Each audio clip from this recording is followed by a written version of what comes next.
Welcome back, and thank you for staying with us.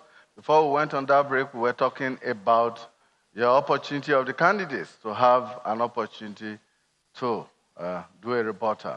And if you have any clarifications to make, please indicate, and you will have 1 minute. The candidate of the PDP indicated, right, please go ahead. Well, let me clarify again what I said when I said fighting corruption is not an economic policy. It is not that you can't fight corruption, but you can fight it more aggressively while addressing economic issues. For example, in 2015, unemployment and underemployment was 24%. Today it's 40%. In 2015, we attracted $21 billion in foreign direct investment. We attracted only 17 last year. We attracted only 12 last year. That means it's going to, our GDP was 520 in 2015. Our per capita was 2,500. Today it's under 1,900. If you look at our stock market, it's lost over 2 trillion in 1 year. So that is not any policy. You're not creating jobs, you're not doing the right thing, and you're just fighting corruption. You can't shut down your shop and be chasing criminals. Thank you very much. Thank you.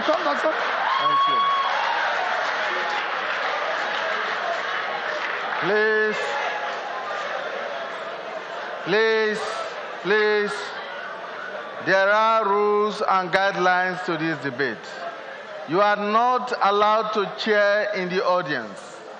You are not allowed to cheer, and you are not allowed to jeer at anyone. Please, let's stick by the rules. Otherwise, we may be forced to remove you from the hall. Please, let's be matured.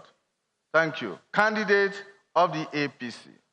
Thank you very much. Let me say also that if you allow criminals to steal all the inventory in the shop, there will be no shop.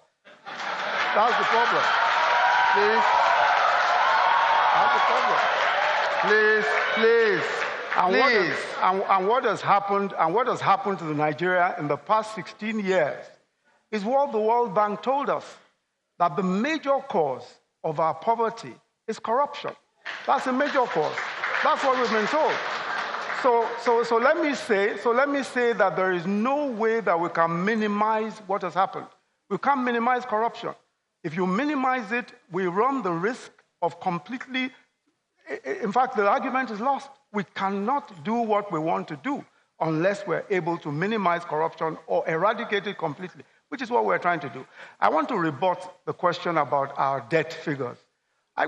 Frankly, I know that the candidate of the PDP knows very well. Unfortunately, sir, your time is up. Okay. And let me again say that each time you chair or jeer, you reduce the time of each candidate.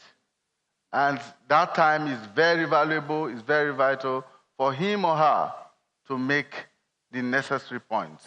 Please, let us reduce completely eliminate the cheering and jeering. Please. The next question is a common question for all the candidates.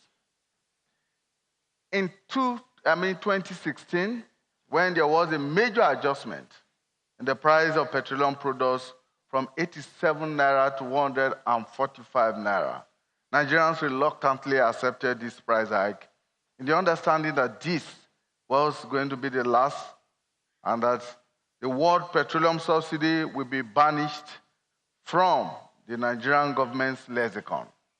Now we hear of subsidy again. What is any of you going to do differently to put this problem to bed? Candidate of the Allied Congress Party of Nigeria. 2 minutes. Subsidy. That has been the greatest avenue that the resources of this nation have been frittered away. What our government in power will do is to do away with subsidy. Firstly, there are a lot of inefficiency in the system. The PMF, the petroleum importers, Sometimes it's round-tripping. They do round-tripping. In addition to this, there is no effectiveness in it. And let me tell you, by continuing with subsidy, we are killing the economy of this country and we are killing the people.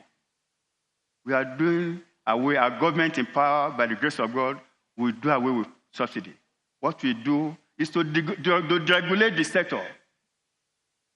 In a situation where you fix prices, you are indirectly telling people not to come, because nobody will bring his capital into a venture that is not profitable. If petroleum product, if our crude petroleum is deregulated, there are international investors and local investors that will come to this country to come and establish industry, thereby creating so much jobs for our people. SCPN government in power will deregulate the petroleum sector, because subsidy is not even in the interest of the common man. Some of us will have as many as 20, 30 cars. What are the common people on the street, the poor peasant farmers, what are they benefiting from this? Some of them don't even have a bicycle. The subsidy regime only favors the rich. And any policy or program of government that does not favor the poor and the common man on the street, I think should be do away with it.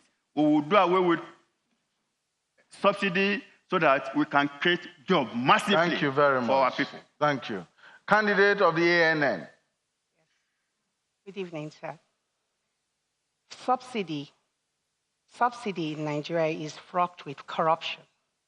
And if transparency is being applied to the excess money being gotten from the balance of the subsidy, is going to tackle a lot of problems that has fraught the nation. What we're big on in Alliance for New Nigeria is the fact that, number one, we'll attack the institutions to ensure that there's enough transparency, there's enough technological